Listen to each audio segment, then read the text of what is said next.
Welcome to my sister's kitchen, you all. I'm currently having a good time with my sisters. We are doing a sister's trip out here in Florida, and we've been having a great time together. And today, my sister Anna, she came up with a question that got me thinking. And the question was, has GLP-1s become all-consuming for you? I've never really thought about it, so we're gonna unravel that today. So stick around while I make some no sugar cookie dough. We'll make it together. You know, I'm the type of person that really likes to really go deep on things, and I want to tell you a little bit about how this GLP-1 has changed my life, but has it become my life? Let's talk about it.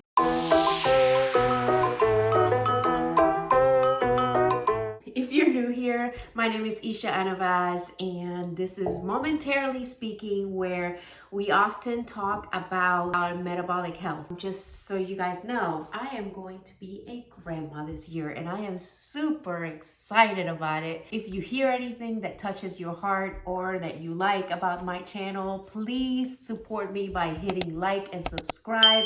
I would really appreciate it. Oh my gosh, so I got all this stuff together. Let's talk about it. I got almond flour to make these cookie doughs for you today. I got almond butter. You can use peanut butter if you want. I'm using almond butter today.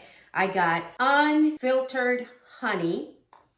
And I have chocolate chips. They're dark chocolate. They're 100% cacao. I don't add sugar to my cookie dough, so you know, this is just the healthy way, but you can of course add the type of sugar that you want.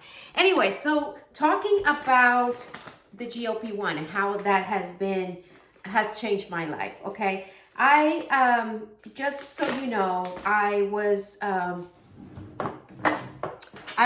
never had issues with my weight. Growing up, I was always the skinny one in my family. So I never really experienced what it was like to be in a, you know, obese body. And I had my son, and I went back to just normal weight after my son. In 2001, I got married in 1999, and then in 2001, I had my son. And he just turned 25 a week and a half ago. And I basically went back to my normal weight. Everything was, you know, the same. No biggie there. Then in 2004, I had my daughter. And when I had my daughter, and that's when really the weight gain started for me. I went from being, you know, in the 130s to being once in the 160s and 170s. Then in 2025, the beginning of 2025, I went within 2 months, I went from being in the 170s to going to 199 pounds. And that scared the living daylights out of me. I was just like, what the hell is going on? I have no idea what's happening. My body. Turns out I was going through perimenopause and still am. And that's when Zepbound, Tirzepatide, which is the GLP-1 and GIP components in one medication, was introduced to me. So when that was introduced to me, I started it because right before that, I actually was taking metformin to elevate my sugar levels, and also to see how metformin was going to work out for me.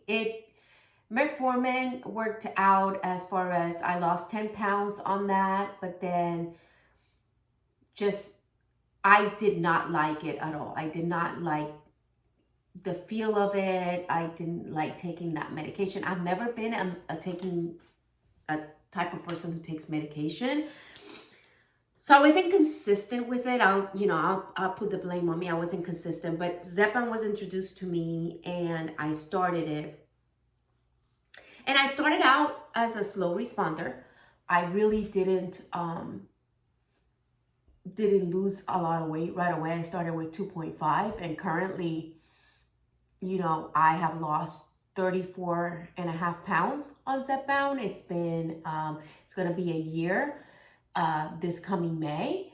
And, it's been quite life-changing in the sense that it kicked my my weight loss. It kicked my weight loss, but because I was a slow responder, it kind of got me to look at my metabolic health. And that is where I started understanding and really digging really into how is my metabolic health, what's going on with my glucose level and my insulin, and more than just the number on the scale, but looking at everything, all component of everything, and started studying more about metabolic health. I take my blood pressure every day, I take my glucose every day, and all these things happen because of this medication. But I do know what this medication did for me. It jump-started my way into really digging deep into wanting to be healthier. And I've never been a gym person. And I started going to the gym. And then I was like, I really don't like being in the gym setting. So I went on Amazon and I started buying my own little things, and I created my own little gym area in my apartment. And that in itself has prompted me to do a lot of strength training, 3 to 4 times a week. But that was a process. I didn't, when May of 2025, I wasn't in that headspace. That headspace came, I want to say, that headspace of strength training came around the beginning of this year. And because I was seeing that I was at 7.5, you guys, at December 31st of 2025, I was at 171 and I'm currently at 165. So, 7.5 got me to the point where I wasn't really losing. And I know people are like, you got to titrate up and all that stuff. I wasn't willing to titrate up. What I did instead is I talked to my medical doctor, and I asked her, hey, what are different ways for me to not go up to 10 milligrams, but kind of like, okay, I don't want to be going up and still like just losing 1 pound or 2 pounds. And she's like, well, sometimes people titrate down. And that was the first time that I ever heard about titration, like going down. And she said that sometimes people titrate down, and what happens is the body starts adjusting. So at the beginning you gain a little weight, but then your body goes back to its normal recomposition. And she said we could try that. So I was like, you know what? I'm going to do that. I would like to try that, because she did say in the conversation, and if it doesn't work, you can always go back to 7.5. So I was like, okay, you know what? Because I started changing my diet. I started doing more, like 70% of my food intake is whole foods now. And basically, I changed my fuel diet, if you will, to more whole foods based. I started having more sardines in my diet, and I was seeing a difference. I'm still seeing a difference in my body. But she told me about titration down, and I was like, you know what? I'm going to try that, because if it doesn't work, I can always go back. Well, what has happened in the last month and a half is that I've seen that it worked for me. I actually went from that, I broke that stall from, being between 168 and 166, and it went down to 165. And currently, I'm not even looking at the number anymore. So going back to my sister's question where she asked me about, has it become all consuming? GLP-1 is not my life. My life currently is with intention. And when I go out with my family, there's intention in it.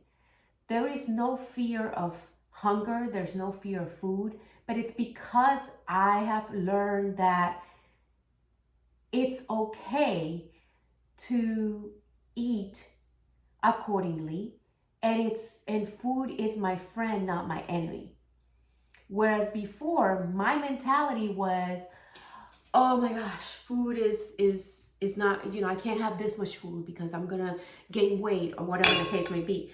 Well, now I'm more in under the understanding that food is to fuel me. So there are foods that are fueling my body, and there are foods that are not going to be fueling my body, and I don't want those kinds of food. But these are the things that I've been learning because of GLP-1. But it doesn't mean that the GLP-1 runs my life.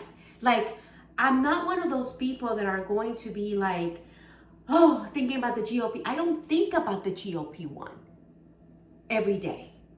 I really don't. What does happen to me is that I think about consciously about what am I fueling my body. Now, during the process of taking this medication, and if you are new in this process, I made two mistakes, and one mistake was that I did not get a DEXA scan at the beginning of my journey, and I wish I would have. So if you get anything from this video, please get a DEXA scan so you know what your base is at, and you can, every 90 days or, every 6 months, you can go back and check yourself.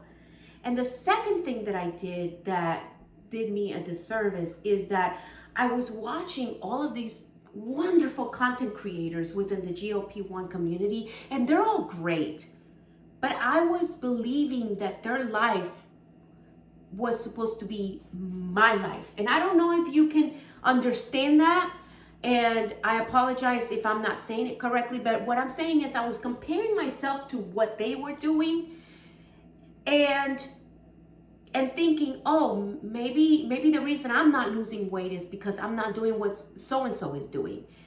And it turns out that my body responds to walking, strength training, and whole foods. That doesn't mean that that's how your body is going to respond. Your body may be one of those bodies that you can eat whatever you want. You don't have to do steps, and you don't have to do strength training, and you'll lose weight on this medication. That was not the case for me. I see the recomposition that's happening in my body. There are areas in my body that were inflamed. And through the DEXA scan, I found out that I have 3.7 pounds of visceral fat. And I'm pretty sure I had more of that at the beginning of, 2020, May of 2025. But I don't know that because I didn't get a DEXA scan then.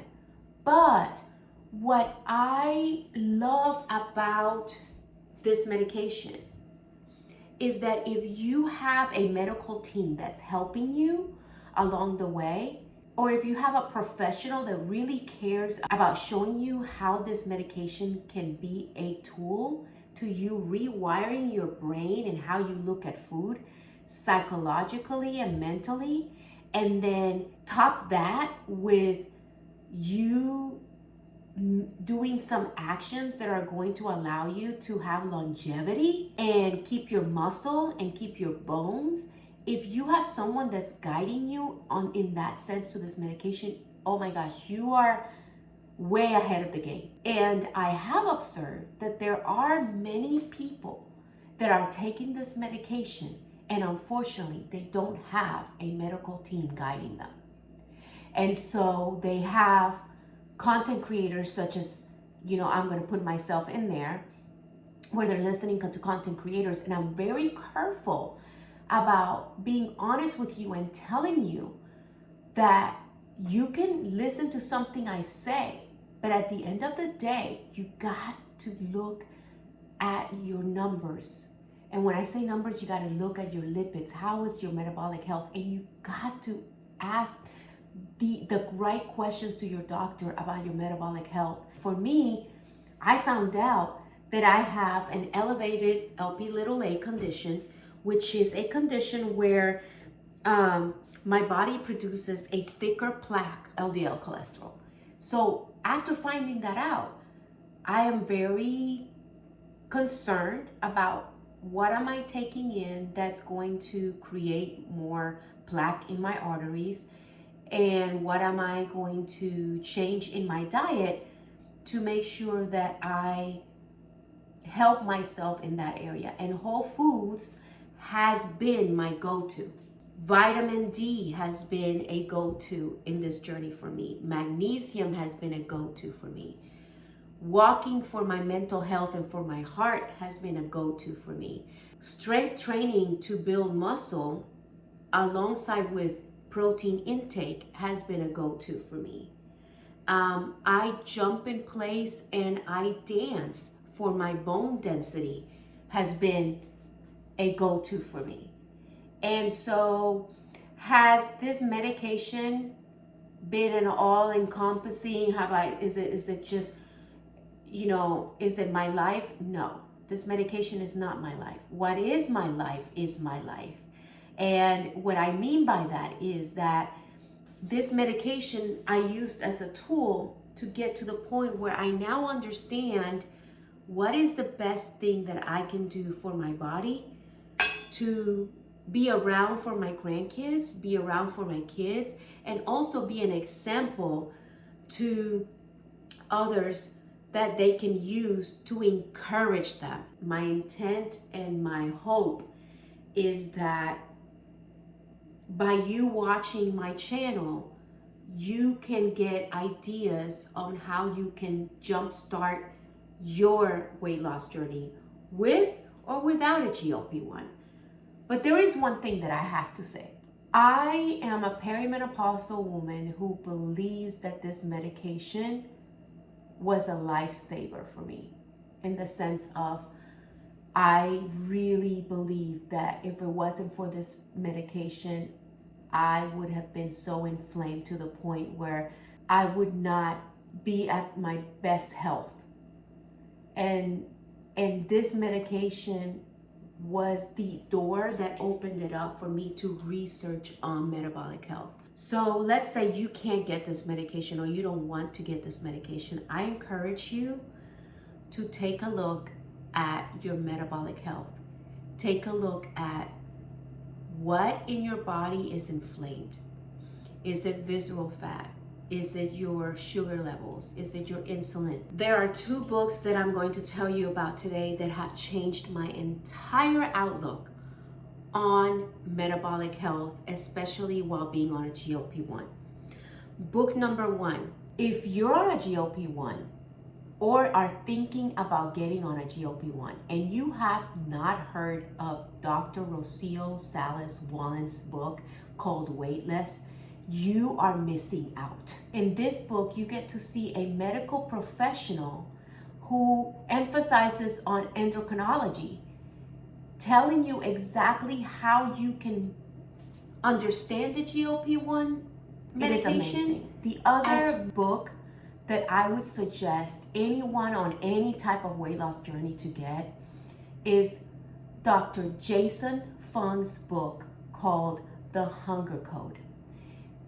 I'm telling you, it was so helpful. It is so good. And I want to let you know that if you have a desire to lose weight, to get to a goal, it's not about the number, guys. It's not. It's never been about the number. It's never been your fault. It's never been about the number. It's about the food. It's about how your body reacts to the food that you put in. And the GLP-1 actually helps you to get back on track. The Hunger Code gave me some tips. I'll give you one tip that Dr. Jason Fung talks about. So in my culture, I'm Puerto Rican, and in my culture, we eat potatoes and rice all the time, every week. And those are 2 things that I would never give up. And he talks about how you can make a resistant starch. And so with rice, you can cook the rice, put it in the fridge, and then reheat it the next day, and that's a resistant starch. With potatoes, you can cook the potatoes, and if you eat them cold, not reheat, you can't reheat, but if you eat them cold, it becomes a resistant starch.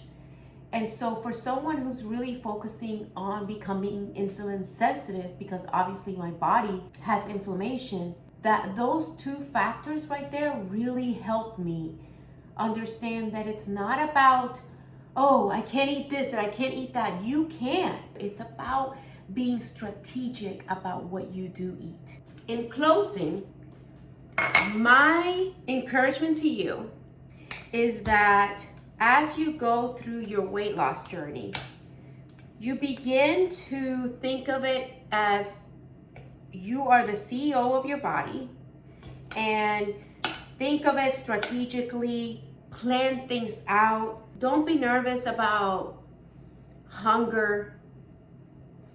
Be aware of your surroundings when it comes to food, and learn how to reinvent yourself. I also wanted to tell you about an interview that Dr. Rocio Salas Wallace gave that I watched this weekend, and I'm going to link it down below, and I'm going to show you. Education is key to everything, because when you educate yourself, then you kind of know what you're working with. And this video that she had with Dan Bueller was amazing, and I'm going to link it. So here are my 3 cookie doughs. I'm going to put it in the fridge.